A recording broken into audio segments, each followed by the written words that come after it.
정할지니라. 아멘. 성경에는 다양한 왕들이 나오는데요, 백성을 사랑하는 왕과 왕 자신을 사랑하는 왕으로 나눌 수 있습니다. 자신을 사랑하는 왕은 백성을 그저 자신을 만족시켜주는 수단으로 여기고 백성의 소유를 움켜쥐려고 하는데요, 주로 이방 왕들의 모습이 그러하였습니다.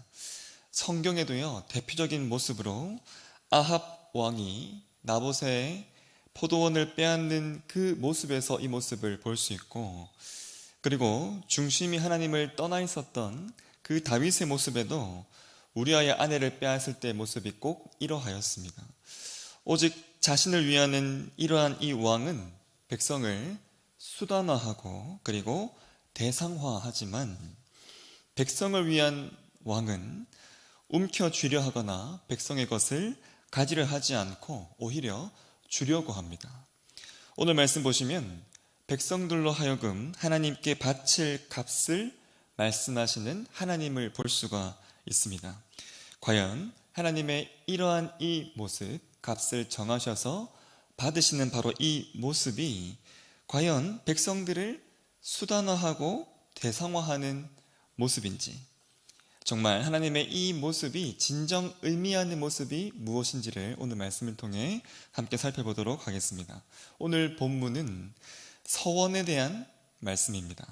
3절부터 보시면 하나님께 드릴 그 다양한 값을 하나님이 직접 정하시고 말씀해 주시는데요, 값을 정하시는 그 기준을 보면 특징이 있습니다.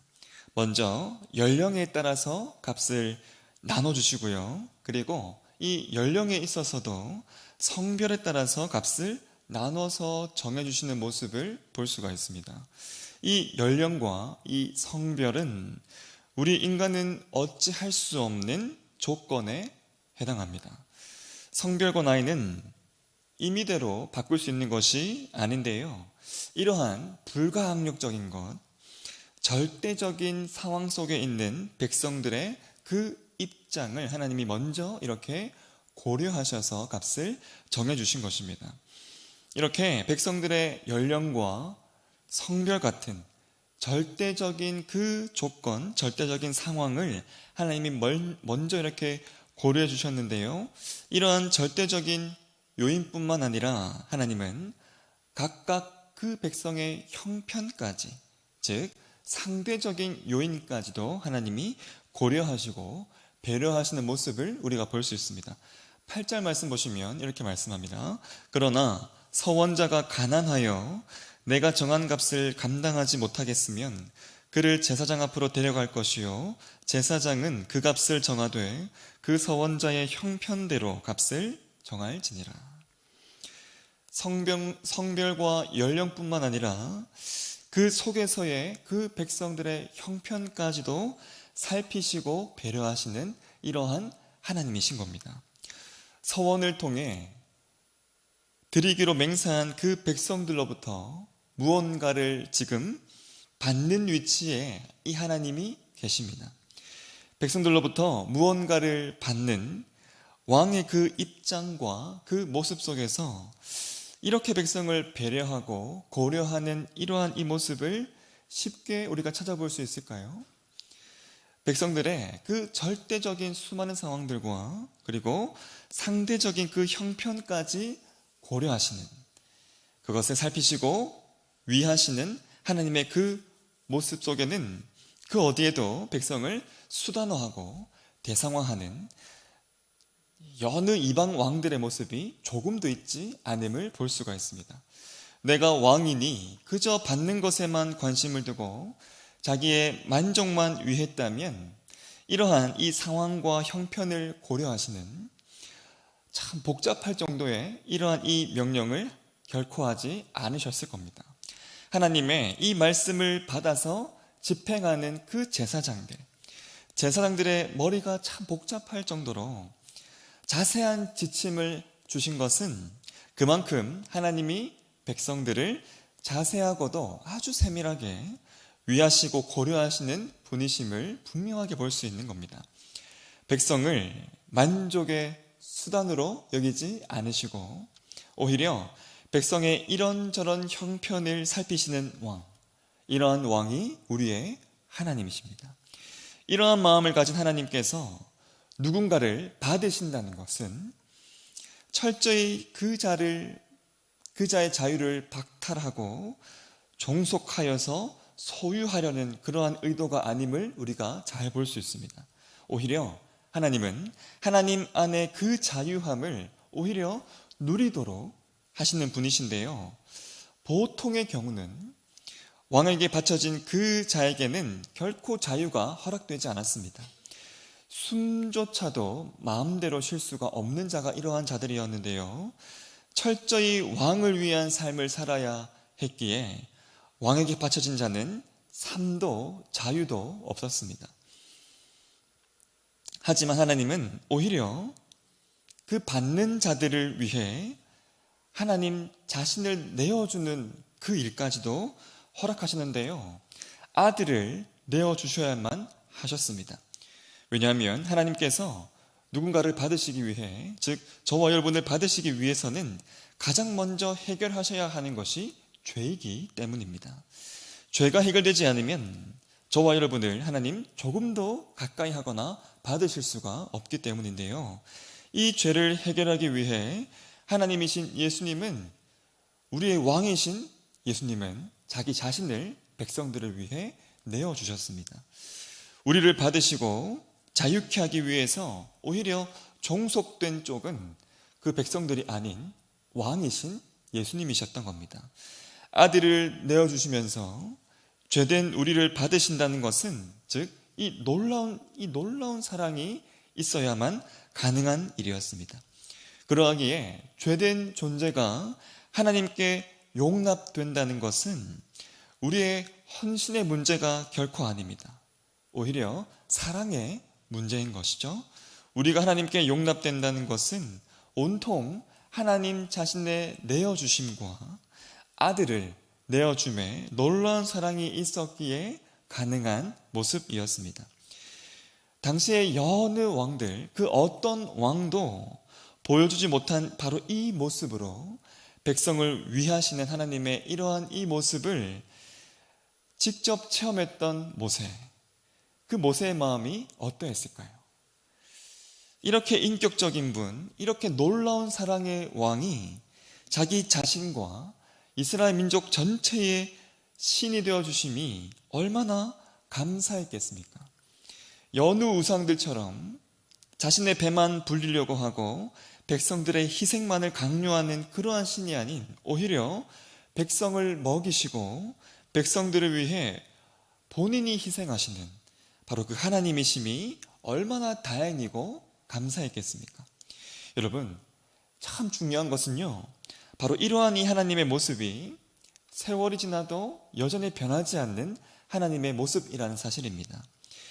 지도자 모세가 특별하니 모세 때에만 허락하신 모습이 아니라 그 후에도 무구한 세월이 지남에도 변함없이 택한 백성에게 허락하신 하나님의 모습이란 사실이 너무너무 중요합니다.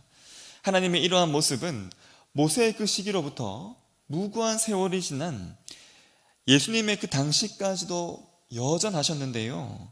하지만 문제는 이러한 하나님 옆에 있는 이스라엘 백성들의 모습이었습니다. 오늘 본 말씀 9절 말씀에 보면 서원하는 예물로 번역된 히브리어는 코르반이라는 단어인데요. 예수님 당시에 유대인들 사이에서 이 코르반이 어떤 모습으로 남아 있었는지를 마가복음 7장에 보면 잘 볼 수 있습니다. 마가복음 7장 11절 보시면 이렇게 말씀합니다. 너희는 이르되 사람이 아버지에게나 어머니에게나 말하기를 내가 드려 유익하게 할 것이 고르반 곧 하나님께 드림이 되었다고 하기만 하면 그만이라 하고. 방금 읽은 이 고르반이 오늘 본 말씀 9절에 등장하는 이 코르반인데요. 백성들의 상황과 형편을 살피시는 이 하나님께 드리는 이 고르반. 이 고르반의 그 유대인들의 모습에 대한 예수님의 말씀들을 보면 온통 질책만 가득하였습니다. 마가복음 7장 6절 보시면 이렇게 말씀합니다. 이르시되 이사야가 너희 외식하는 자에 대하여 잘 예언하였도다. 기록하였으되 이 백성이 입술로는 나를 공경하되 마음은 내게서 멀도다. 백성들을 받으시고요, 그리고 용납하시는 하나님의 그 모습 중에 가장 중요한 모습은 백성을 향한 이 마음과 사랑이었습니다. 그런데요, 이러한 하나님께 보였던 유대인들, 특별히 고르반, 하나님께 소원하여 드리는 그 모습 속에 유대인들의 그 모습에서 이 마음, 이 사랑이 완전히 배제되어 있었던 것입니다. 예수님은 그 정확한 모습을 방금 읽은 이 말씀에서 정확하게 꼬집으셨는데요, 하나님으로부터 절대적인 그 요인들, 그리고 상대적인 형편들까지 고려함을 받으면서 하나님의 그 특별한 마음까지도 받았던 이 유대인들이 이웃과 그리고 부모에게, 심지어는 하나님께조차도 향하는 그 마음이 결여되어 있었던 것이죠.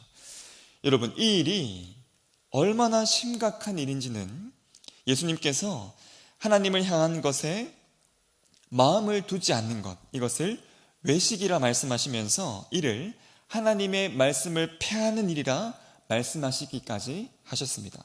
마가복음 7장 12절과 13절 보시면 이렇게 말씀합니다. 자기 아버지나 어머니에게 다시 아무것도 하여 드리기를 허락하지 아니하여 너희가 전한 전통으로 하나님의 말씀을 폐하며 또 이 같은 일을 많이 행하느니라 하시고, 하나님께 드림에 있어서 유대인들은 이렇게 예수님의 질타를 수없이 받았습니다. 하나님을 향한 진정한 마음이 없고요, 이웃을 향한 사랑이 없었기 때문입니다. 그렇다면 하나님과 이웃 앞에 있는 우리의 모습은 어떠해야 할까요?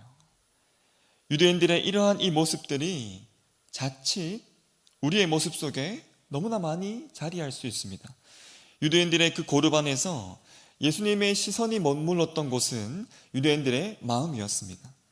하나님께 나아가는 우리의 마음을 항상 살펴야 하는 이유가 바로 여기에 있습니다.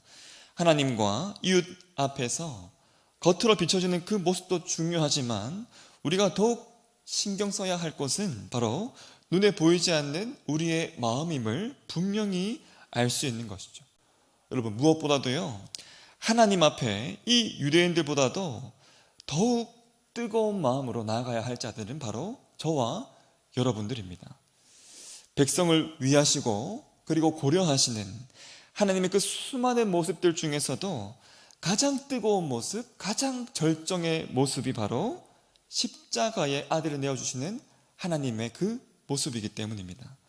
택한 백성들에게는 오늘 말씀처럼 형편에 따라 바칠 수 있도록, 형편에 따라 하나님께 드릴 수 있도록 하나님 수많은 모습들로 배려하셨지만, 우리를 받으시기 위해 오늘 이렇게 새벽에 우리가 드리는 이 마음을 하나님이 받으시기 위해 하나님 아들의 그 형편은, 십자가 위에서의 아들의 그 수많은 형편들은 철저히 살피시지 않으셨습니다. 유대인들도 하나님의 그 특별한 마음과 배려를 수도 없이 받았지만 예수님을 우리에게 주시며 우리에게 허락하신 하나님의 그 수많은 모습들, 그 뜨거운 사랑, 그 특별한 마음에는 조금 더 미치지 못합니다. 이 큰 은혜를 받은 자들, 너무나 특별한 하나님의 그 마음을 받은 저와 여러분은 하나님 앞에 이 유대인들보다도 훨씬 더 뜨거운 마음으로, 훨씬 더 진정의 마음으로 나아가야 하는 것이죠. 하나님께 한마디를 드려도요, 감격함으로 드려야 하는 바로 그 이유, 하나님과 다른 것으로 저울질하려고 하는 그 모습이 결코 없어야 하는 이유가 바로 여기에 있는 것입니다.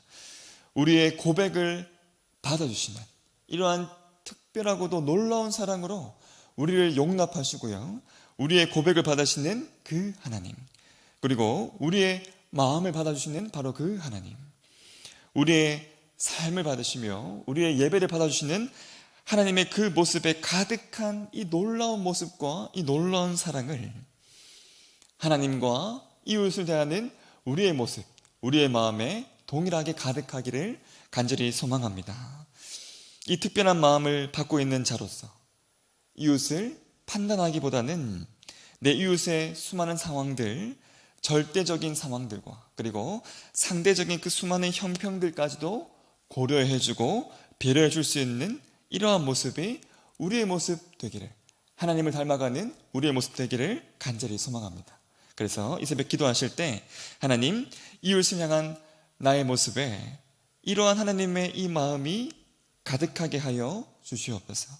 하나님을 대하는 나의 모습에 진심과 사랑만이 가득하게 하여 주셔서 주께 드리는 내 모든 고백과 나의 모든 예물에, 나의 모든 예배와 나의 모든 삶에 신령과 진정함으로만 들어지는 나의 모든 고백, 나의 모든 삶 되게 하여 주시옵소서. 혹 하나님께 외식하는 모습이 있다면 철저하게 제하여 주시고 오직 예수님 그 사랑의 향기로만 가득 나아가는 나의 삶 되게 하여 달라고 간절하게 기도하며 신실하게 살아가는 저와 여러분의 삶이 되시기를 간절히 소망합니다. 다 함께 주기도문 하겠습니다. 하늘에 계신 우리 아버지, 아버지의 이름을 거룩하게 하시며 아버지의 나라가 오게 하시며 아버지의 뜻이 하늘에서와 같이 땅에서도 이루어지게 하소서. 오늘 우리에게 일용할 양식을 주시고 우리가 우리에게 잘못한 사람을 용서하여 준 것 같이 우리 죄를 용서하여 주시고 우리를 시험에 빠지지 않게 하시고 악에서 구하소서. 나라와 권능과 영광이 영원히 아버지의 것입니다. 아멘.